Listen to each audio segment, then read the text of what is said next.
Hola, buenas tardes. Soy la alumna Jezabel Godínez Silva del Centro Universitario Siglo XXI, Campus Pachuca.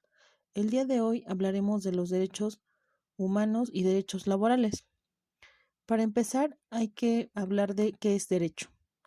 Pareciera algo básico, pero bueno, lo tomaremos y partiremos de este significado.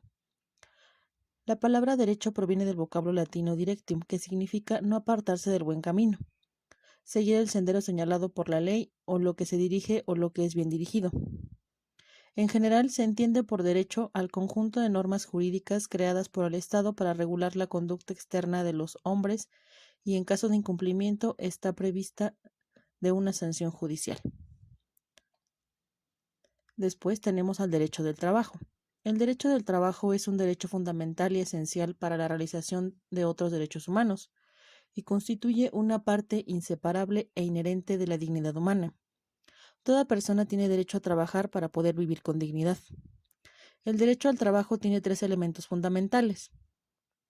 El primero es la libertad para ejercer cualquier profesión lícita sin injerencia de alguna autoridad pública.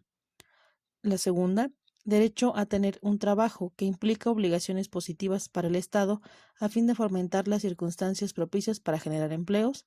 Y tres, dignidad, toda vez que el trabajo debe cumplir con un mínimo de condiciones justas.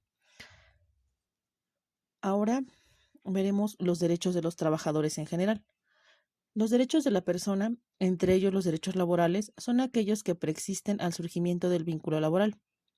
No es el surgimiento de un vínculo contractual el que los origina, solo los objetiviza. El derecho a trabajar, por tanto, el trabajador potencial ya lo posee y el vínculo contractual laboral solo añade nuevos derechos, también amparados constitucionalmente.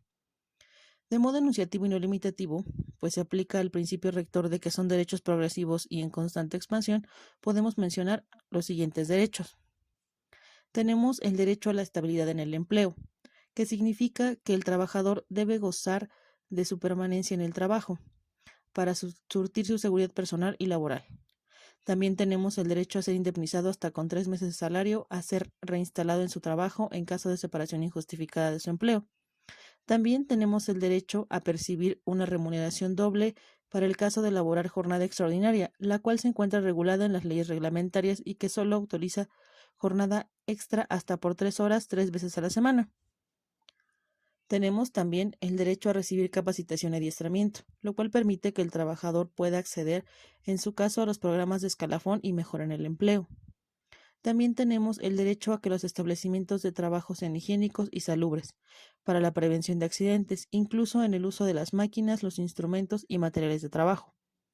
También tenemos el derecho para coaligarse en defensa de sus intereses, formando sindicatos, coaliciones, mutualidades o asociaciones profesionales. También tenemos el derecho a una jornada laboral máxima de 8 horas, para la protección de la salud laboral al evitar jornadas excesivas que reflejen un trato inhumano. También tenemos el derecho a gozar de seguros de invalidez, de vejez, de vida, de cesantía y de cesación involuntaria del trabajo, de enfermedades, de accidentes y de servicios de guardería, encaminados a la protección y bienestar de los trabajadores y sus familiares. También tenemos el derecho a constituir sociedades cooperativas. Asimismo, también tenemos el derecho a un día de descanso por cada 6 días trabajados. También tenemos el derecho a la huelga, que será lícita cuando tenga por objeto conseguir el equilibrio entre los diversos factores de la producción, armonizando los derechos del trabajo con los del capital. También tenemos el derecho a dirimir sus conflictos obrero-patronales ante, ahora tribunales, pero antes se llamaban juntas locales o federales de conciliación y arbitraje, ahora son tribunales laborales. También tenemos el derecho a la obtención de créditos para la obtención de bienes muebles o inmuebles. También tenemos el derecho a recibir un salario en moneda de curso legal. También el derecho a percibir el reparto de utilidades. También tenemos el derecho de las mujeres a gozar de un periodo de descanso anterior y posterior al parto. También tenemos el derecho a establecer las condiciones bajo las cuales se va a prestar el servicio contratado en un contrato individual del trabajo, produciendo certeza jurídica para el empleador y el empleado. También tenemos el derecho a recibir una constancia escrita por el número de días trabajados y el salario percibido. También tenemos el derecho a conocer los reglamentos de seguridad e higiene, También tenemos el derecho a gozar de días de descanso establecidos en la ley y también a tener un salario mínimo. También tenemos el derecho a un salario igual por un trabajo igual, un derecho a aguinaldo, que en este caso la ley maneja 15 días en el apartado A y 40 días para aquellos que están regulados por el apartado B. También tenemos el derecho a gozar de un periodo vacacional y también el derecho a una prima de antigüedad consistente en 12 días de salario por cada año laborado.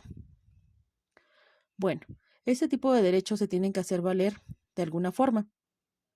En México existen muchos organismos que los pueden hacer valer, es decir, se pueden hacer valer a través de instancias pertenecientes a órganos de carácter legislativo, organismos judiciales e instituciones no jurisdiccionales, así como ante organismos o tribunales de carácter internacional. En los mecanismos para hacer valer estos derechos tenemos entre los no jurisdiccionales la Comisión Nacional de los Derechos Humanos, los organismos públicos locales de derechos humanos. Internacionales tenemos a la Comisión y Corte Interamericana de Derechos Humanos. Administrativos tenemos a la Secretaría del Trabajo y Previsión Social y a las Secretarías del Trabajo de las diferentes entidades federativas. Legislativos tenemos a las cámaras de diputados y senadores. Y jurisdiccionales tenemos a las juntas locales, que ahora se llaman tribunales, o los centros de conciliación. Bueno, eso sería todo por el momento. Muchas gracias.